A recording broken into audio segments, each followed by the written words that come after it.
महाराष्ट्र विधानसभेच्या निवडणुकीत महाविकास आघाडीला मोठा फटका बसला। राष्ट्रीय पक्ष असलेल्या काँग्रेसनं तर अक्षरशः त्यांचं पानिपत झालं।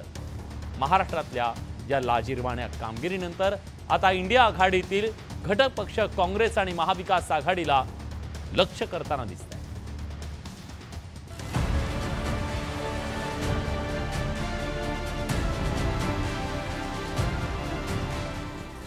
विधानसभा निवडणुकीत भाजप आणि महायुतीच्या गोटात आनंदाचं वातावरण आहे। त्याच वेळेला महाराष्ट्रात महाविकास आघाडी आणि देशातील इंडिया आघाडीत मोठा भाऊ म्हणून वावरणाऱ्या काँग्रेसच्या गोटात नाराजीचे ढग पसरलेत। पण अधिक चिंतातूर असलेल्या काँग्रेसला आता इंडिया आघाडीतील त्यांच्याच मित्राकडून डिवचण्याचा प्रयत्न सुरू झालाय। 2 दिवसांपूर्वी आम आदमी पार्टी आणि तृणमूल काँग्रेसनं भाजपच्या या बंपर विजयावरून काँग्रेसला खडे बोल सुनावले।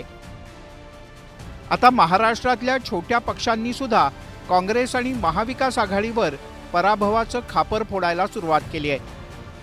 ये लोग सब सीटों के लिए लड़ते हैं, मुझे सीट ज्यादा चाहिए और उसके बाद सीटें चुन के नहीं आती हैं। मैं समझता हूं कि कोऑर्डिनेशन कमी और लीडरशिप की कमी, हर चीज दिल्ली में जाके पूछना मतलब क्या होता है। यहाँ पे बाला साहब थोराट हैं, यहाँ पर जो है पृथ्वीराज चौहान साहब हैं और नाना पटोले हैं, ये लीडर हैं, इनको डिसीजन लेना चाहिए। ये लोग जाते वहां से डिसीजन, वहां से क्या होगा?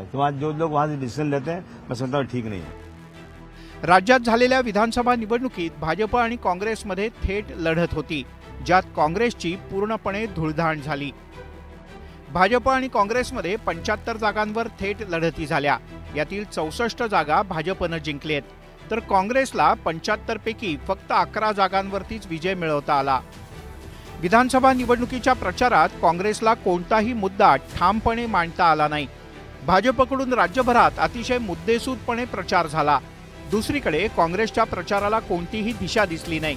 परिणामी यात काँग्रेसचं पानिपत झालंच, पण काँग्रेससोबत राहण्याचा फटका उद्धव ठाकरे आणि शरद पवार यांना सुद्धा सहन करावा लागल्याची चर्चा सुरू झाली आहे। भारतीय जनता पार्टीसोबत असलेली महायुतीची उद्धव ठाकरे यांच्या आमची युती ज्या पद्धतीने या महाराष्ट्रामध्ये 165 वर आम्ही गेलो, आज उद्धव ठाकरेंचे ह्या झाले आहे। उद्धव ठाकरे अजून काँग्रेससोबत राहिले तर 2 आमदाराची पार्टी होईल, त्यांना महाराष्ट्रात कुणीही त्या ठिकाणी उभं करणार नाही। लोकसभा निवडणुकीत दुरावलेला दलित आणि आदिवासी मतदार आपल्याकडे वळवण्यात भाजपला यश आलं, तर दुसरीकडे काँग्रेसला त्यांचा मतदार टिकवता आला नाही आणि भाजपच्या आक्रमक रणनीतीमुळे काँग्रेससह उद्धव ठाकरे, शरद पवार यांच्या पक्षाची सुद्धा धुळधाण उडाली। काँग्रेसला 2019 सारखीच कामगिरी करता आली नाही। त्याच वेळेला ठाकरे आणि पवारांचं सुद्धा या 2024च्या निवडणुकीत मोठं नुकसान झालंय। त्यामुळेच महाराष्ट्रातील महाविकास आघाडी आणि देशातील इंडिया आघाडीतील मित्रपक्षांच्या निशाण्यावर आता थेट काँग्रेसच जास्त आहे। असं झालं तरी एकीकडे महायुती आणि दुसरीकडे मित्रांच्याच टीकेचा धनी काँग्रेस बनणार आहे। Bureau report, news 18 Lokmat.